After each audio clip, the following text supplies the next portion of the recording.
Our Governor Jerry Brown is already in the room, and I just would like to ask you to congratulate the governor together with me. This year he celebrates 40 years since his first election as governor of California. Governor.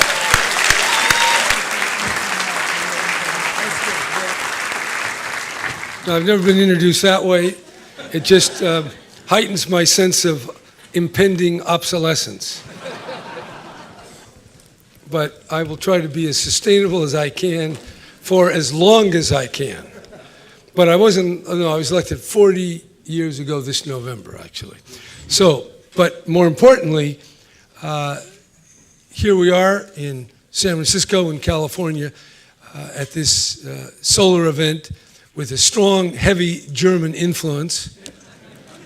And I've been definitely connecting with my inner Prussian since my great-grandfather left Germany in 1850 and came out to California in 1852.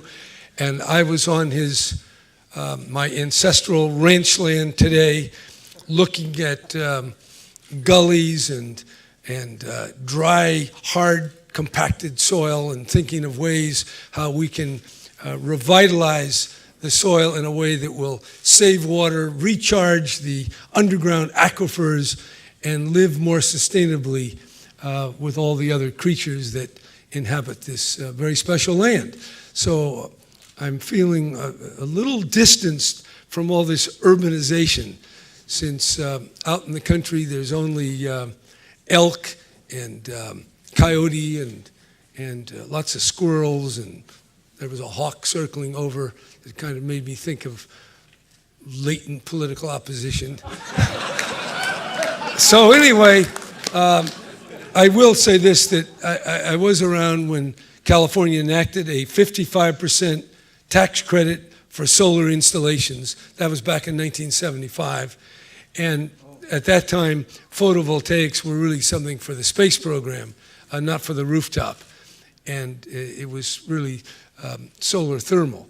But in the decades that have come after, it's just amazing how the industry has advanced, how the ordinary citizens have picked up the torch of renewable energy, of sustainability, of a real sense that as we live and go about our lives and our work, we have to take account of the long-term consequences. Now, when you've been around for 40 years, you do have a sense that time passes, and the time is passing. And we have to think about what our impact is. And that impact is real. The fact that people aren't around, we can't even envision people 100 years, 200 years from now, but what we do has real impact.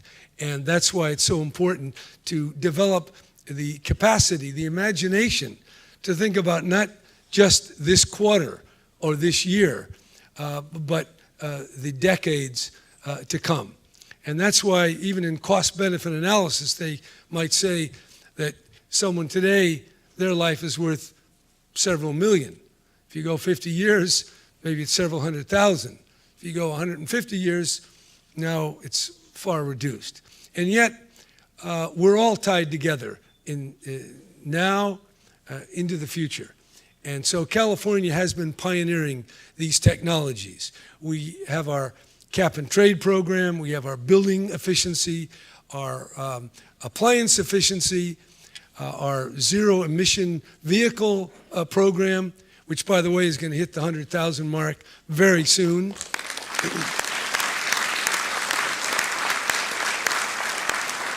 And we have our high-speed rail program that will be delivered by renewable energy, hopefully a lot of solar, and that's going to take a few collectors, more than we have installed today. So don't worry, there's plenty of solar to install over the next several years. We're not getting,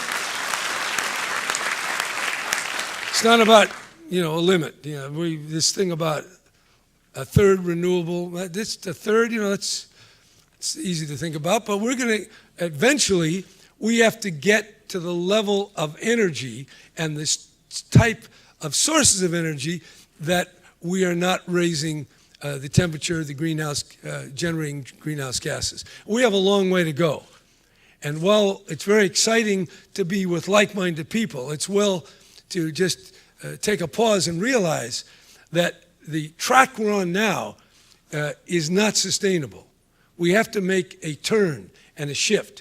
Anytime you're talking about an organism, physical or political, those shifts aren't that easy to make. And it's just as hard. Even in California, we have to adopt policies, we have to get insights, we have to build consensus. In a democratic society, it's not just about the expert, much less about the elite, it's about the people themselves, and we have to build consensus. And so a conference like this contributes to that. We have a growing consensus to deal with climate change, to build renewable energy, and to live elegantly and efficiently. And that's our task going forward.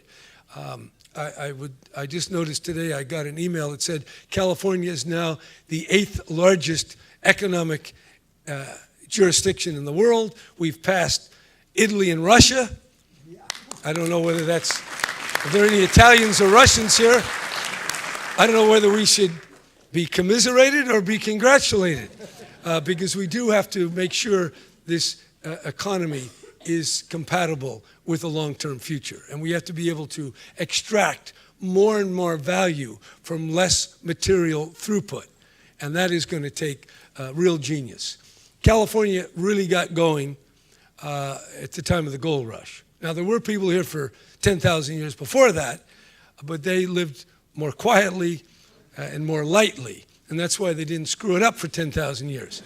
At the time of the gold rush, which was the biggest stimulus program ever invented. You know, they talk about things are a little slow, we need a stimulus. Well, to tell the world, you just come out here with a pick and shovel and you'll get rich, that was a hell of a stimulus program. Hundreds of thousands of people came, and California then really drew its, I mean, it was just a backwater. And yet, when the gold came, people came from Germany, certainly, from Italy, from Russia, all over the world, they came. And then after gold was mined out, for the most part, they went to agriculture, and then later to movies and oil, and now high-tech and internet and biocom, all this stuff. There is a real mining of the imagination, even more powerful than the mining of the Sierras for gold. And as we mine our imaginations, we have to invent not just gadgets and clever ways of doing whatever. We have to keep our eye on the big goal. And the big goal is certainly to build a more equitable and just society, but one that is just to all of the creatures and to ourselves over time. And that's why solar is so important, but along with all the other sources of energy, and along with all the ways that we can adjust how we and the generations that come after us can live in a way that humanity will continue and that we won't devastate this wonderful gift of creation. So to the extent we're getting things done, then that's something to celebrate and congratulate ourselves. But I would just say it's daunting. This is a real Mount Everest to climb, and we haven't made the turn yet to sustainability. So let us take renewed excitement and commitment from how far we've gotten, but let's not kid ourselves. We have a much harder, a much taller, much more formidable challenge ahead of us. And so in that sense, I join with you to do everything we possibly can to make sure that our economy and our energy and all the way we live together works now and for the indefinite future. Thank you and welcome to California. Thank you.